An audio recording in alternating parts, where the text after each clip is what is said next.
काम, क्रोध, लोभ, चिंता भी आपको बताई थी। आलस, आलस सबसे बड़ा गुरु है इसका। आलस तो कहीं भी काम नहीं आएगा। यार वो आलसी है, कोई काम नहीं करेगा। आलस से बच के रहो, सदा हर वक्त फुर्तीला रहो। आपने कभी कुत्ते को देखा है? उसकी नींद बहुत हल्की होती है जी। थोड़े से खटके में फट पाओ भों भों करता है, वो उठ जाता है, जाग जाता है। वो मनुष्य जो है आलसी है, तो उसको उठाते रहो। उसने एक बार उठाओगे फिर सो जाएगा, एक बार उठाओगे फिर सो जाएगा। जी। चाहे राजा हो चाहे ममता हो, जी। तो उसको कितनी बार उठाना पड़ेगा? कहीं 5 बजे उसने जाना है, उठा उठा के वहाँ 7 बज जाएंगे। जी। तो आलस हो गया, ये गुरु हो गया। फिर उसके बाद आ जाता है घी। घी भी कई तरह के हैं, मक्खन और मलाई। ये चीज़ें जो हैं रक्तचाप में हानिकारक हैं, लेकिन अगर शुद्ध हों, अच्छी हों, उसको लिमिट में प्रयोग किया जाए। अति हर चीज़ की बुरी होती है। अति मैंने ज़्यादा सेवन करना। जी। अब मैंने आपको कहा कि आप यानी कि अगर आपने आँखों की रोशनी बढ़ानी है तो चने भिगो के रोज़ खाइए। आप रोज़ चने खाओगे तो भारी पड़ेंगे, कई बार उसमें आपको हानि भी हो सकती है। कभी मूंग खा लिया, कभी चना खा लिया, कभी जौ खा लिए, कभी मिक्स दालें खा ली, तो वो आपको फायदा करेंगी। जैसे आप रोज एक जैसा कपड़ा नहीं पहनते, लेकिन ये जब यूनिफॉर्म में आते हैं, फौजी आते हैं, सिपाही आते हैं, या स्कूल के बच्चे आते हैं, वो तो एक जैसी ड्रेस पहनेंगे, रोज वही पहनेंगे। लेकिन पढ़ाई करने में भी वो पूरा दिन एक ही सब्जेक्ट नहीं पढ़ते। उनके 8 पीरियड होते हैं, 8 पीरियड में उनके अलग अलग पीरियड होते हैं। कभी कभी एक ही सब्जेक्ट के 2 पीरियड लगा दिए जाते हैं। खेल कूद में भी रोज वो बच्चे एक जैसा खेल नहीं खेलते। आज वो गिल्ली डंडा खेल रहे हैं, कभी वो फुटबॉल खेल रहे हैं, कभी वो बॉल खेल रहे हैं, कभी वो रिंग खेल रहे हैं, कभी बैडमिंटन खेल रहे हैं, कभी हॉकी, तो कभी क्रिकेट, तो कभी गेंद। ये सब फुटबॉल, वॉलीबॉल, ये सब खेल है। और यही खेल खेलने वालों को रक्तचाप नहीं होता है। जी। मिलते हैं एक छोटे से ब्रेक के बाद। प्यारे भारतवासियों, आपको फिर से महक का नमस्कार। सेहत है तो जान है तो जहान है। सदा युवा अवस्था में स्वस्थ माता पिता ही स्वस्थ संतान को जन्म देते हैं। रोगी व वृद्ध अवस्था की संतान सदा दुर्बल रोगी होती है। वो खुशहाल जीवन नहीं पाते। जैसे किसान अच्छे फसल पाने के लिए उत्तम बीज पंजरी पेड़ पौधे लगाते हैं, अच्छी फसल पाकर अच्छा धन कमाते हैं। पशुपालक भी अच्छे नस्ल के नर और मादा का मेल कराते हैं। सेक्स रोग लाइलाज नहीं, स्त्री पुरुष पुरानी बातें बोले नया जीवन पाए। स्वयं मिले या फोन करे, हमारा पता है।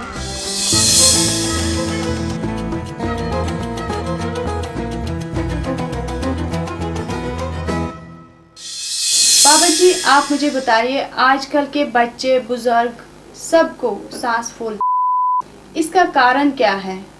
और ये रोग सब में आज दिखाई देता है, ऐसा क्यों होता है और इसका उपाय क्या है, वो बता दीजिए। प्यारे दर्शकों, ममता जी ने आपकी आवाज़ उठाई है श्वास रोग।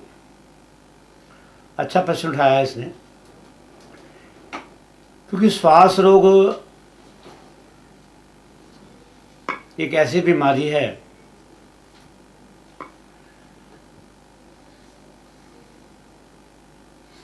जिसमें आदमी बात करते करते हाँफता भी है, बात में आवाज़ में फर्क आता है। तो सबसे बड़ी समस्या को ठीक करने के लिए एक अच्छा तरीका है भोजन में बदलाव। एक आते हैं साठी के चावल, उसे खाया जाए। यह एक अग्नि के चावल होते हैं, उसे खाया जाए। या जिसको चावल ना पचते हों वो गेहूँ, मूंग, कुल्थ की दाल। कुल्थ की दाल कई रंगों की, अलग अलग प्रदेशों की अलग अलग होती है। वैसे तो ये काली और लाल और एक केसरी रंग में आती है, पर मैंने आपको इसलिए दिखाई, मैं किसी प्रदर्शनी में गया था उस प्रदर्शनी में कई तरह की ये कुल्थ की दाल रखी हुई थी। तब मैंने ये सैंपल आपके लिए लिया। एक तो रंग ये है आपका, एक इससे हल्की भूरे रंग की अलग थी है, एक ये फिर काली दाल है, जैसे माश दाल होती है।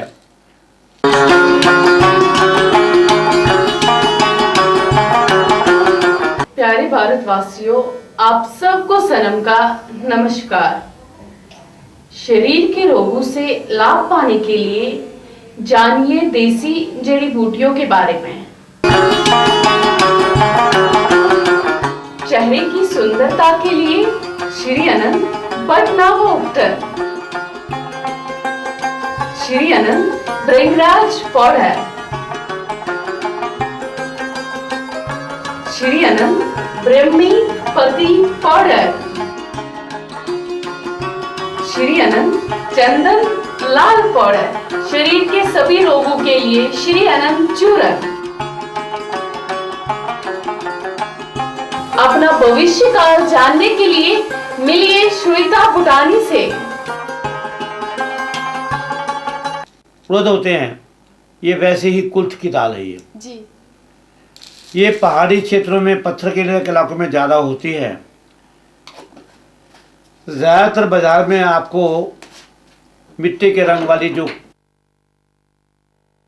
कुल्थ की दाल है वही मिलेगी। ये दाल बहुत कम मिलेगी आपको। इस दाल का टेस्ट भी अलग है जी। इसकी ताकत भी अलग है।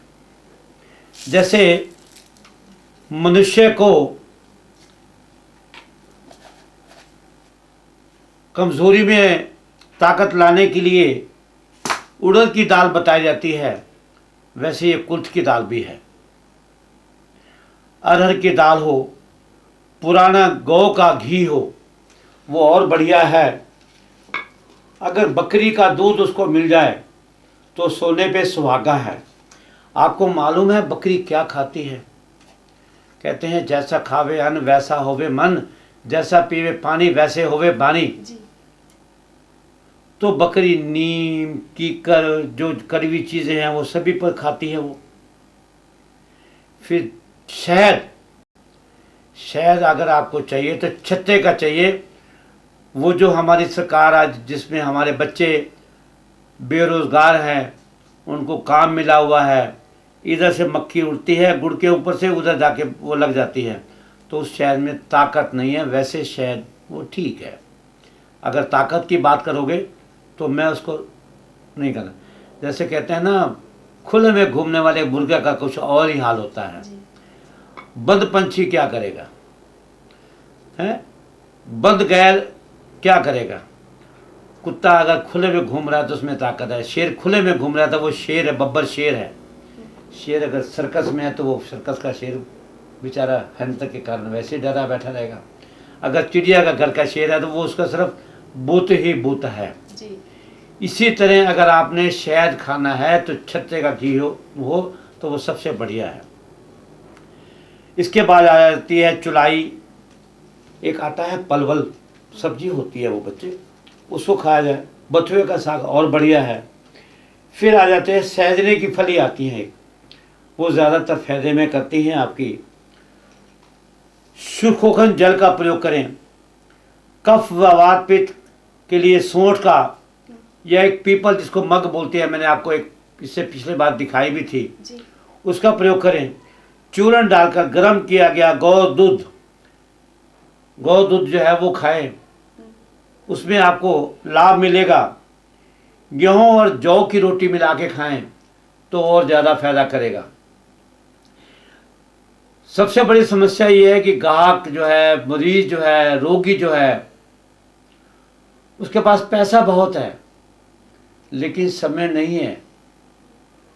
जो मैंने ये उसको ये बताई है, गेहूं जौ की रोटी खा ले, फला ये खा ले, वो नहीं खा सकेगा कि कहाँ जाएगा वो, कहाँ चक्कियाँ हैं पिसवाने की, वो नहीं करेगा। वो उसको कहता है पैसे ले लो बाबूजी, हमें कोई कैप्सूल या गोली दे दो, उसको खा के मैं चैन से ले लूँ। मिलते हैं एक छोटे से ब्रेक के बाद। मेरे प्यारे भारतवासियों, आप सबको मेरा नमस्कार। आइए पधारिए आपकी अपनी दुकान श्री आनंद धार्मिक वस्तु भंडार, 32 बटापान, मेन बाजार, रानीबाग चौक, शुकुर बस्ती, दिल्ली 34। आपको यहाँ जीवन के जन्म से लेकर आपके जीवन के आखिरी क्षणों तक जीवन जीने का सामान, भारतीय आयुर्वेदिक जड़ी बूटियाँ, भगवती जागरण, शुभ मुहूर्त, शुभ विवाह, मकान बनाने के शुभ मुहूर्त के सामान, सुख शांति, हवन सामग्री का सामान, नवग्रह, राहु केतु, मंगल बुध, बृहस्पति, शुक्र, शनि, चंद्र, सूर्य दोष निवारण का सामान, धार्मिक पुस्तकें, गंडबोल, सर्पदोष, मंगल दोष, काल सर्प दोष, पंतु का दान हेतु सामान, सभी प्रकार के मालाएं, यंत्र, मंत्र, वस्तु, दोष निवारण का सामान, अपनी सेहत बनाने का सामान, अच्छी स्वस्थ, विशेष जड़ी बूटियाँ, शरीर के सभी रोगों में लाभ पाने के नुस्खे, मानव प्राणी के जन्म से लेकर अंतिम समय तक के सुख पूर्वक जीने का, शांति पूर्वक घर गृहस्थी चलाने का एक जड़ी बूटियाँ, धूप, अगरबत्तियाँ, वाहन सामग्री, कपूर, लोबान, गूगल, सभी प्रकार के बर्तन, एक ही छत के नीचे सेहत बनाने के लड्डुओं का सामान, मेवे मसाले, रोड़ी मोली, चंदन टीका, मेहंदी पटना, उपटन, तिथला चूरन, बालों के सुंदरिया, चेहरे के सुंदरिया के काम आने वाली जड़ी बूटियाँ प्राप्त करने के लिए सदा याद रखें श्री आनंद धार्मिक वस्तु भंडार। इसमें सबसे बढ़िया है पुराना गुड़, और उसके बाद छाती पे रगड़ के मालिश करें। जो पुराने खंडर हैं वहाँ न जाए, जो पुरानी इमारतें टूट रही हैं वहाँ न जाए, फैक्ट्रियों की धूल से बचे, पर वो बच नहीं सकता, क्योंकि हिंदुस्तान का कन्याकुमारी से लेकर JNK कश्मीर लेह लद्दाख तक पत्थर तोड़ने की फैक्ट्रियाँ लग गई हैं। हर जगह पक्के मकान बन गए हैं, हरियाली ख़त्म हो गई है। ये पत्थरों के जंगलात जो आप देख रहे हैं, ये आपको सेब नहीं देंगे, ये आपको रोटी नहीं देंगे, ये आपको रोग ही रोग देंगे। इसलिए हानिकारक क्या है? रुखी ठंड, ठंड से बचाव करो, गुरुवान से बचाव करो, ठंडे जल से बचो, शरबतों से बचो, लस्सी और बर्फ़ से बचो, भेड़ का दूध ना पियो, घी और दूध सेम है, कंद वाले शाक, राई, गरम मसाले, दही, उड़द, तेल की बनी चीज़ें ये खराब हैं, हानिकारक हैं। कटहल वो भारी है, जो देर से पचने वाला भोजन है कृपया वो ना करें। कोड़ा, दड़ा, आरोही, परिश्रम कम करें। पैदल चलना ठीक नहीं। धूल वाले स्थान से या वेग रोध से बचें। वात, पित्त, किस, आहार विहार और तेज देर तक नहाते रहना, भाप का स्नान लेना, बर्फीले जगह पर जाना, ये हानिकारक हैं। अब आप सोचें कि बाबा जी आपने सब कुछ तो मना कर दिया, फिर हम संसार में आए क्यों हैं? भैया मेरा कसूर नहीं है, कसूर ऊपर वाले का भी नहीं है। प्रयोग आपने कुछ किया है, उसका लाभ आप जाने।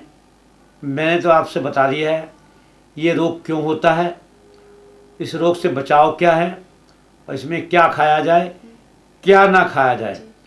अब आप सोचिए, ऊपर वाला आपका भला करेगा। जय माता दी। बाबा जी मुझे बताइए, अभी जो आपने बोला पैदल चलना ठीक नहीं, पैदल चलने से क्या नुकसान है हमारे लिए? देखिए, पैदल चलना तो एक स्वस्थ शरीर के लिए ठीक है, लेकिन जो श्वास का रोगी है उसको थोड़ा सा रुकावट आती है, उसको सांस फूलता है, वो चल नहीं सकता ज़्यादा। इसलिए मैंने उससे कहा कि थोड़ा वो आराम से रिक्शा वाले को जाए, उसके भी 4 पैसे रोजी रोटी मिल जाए तो ठीक है। जी दर्शकों,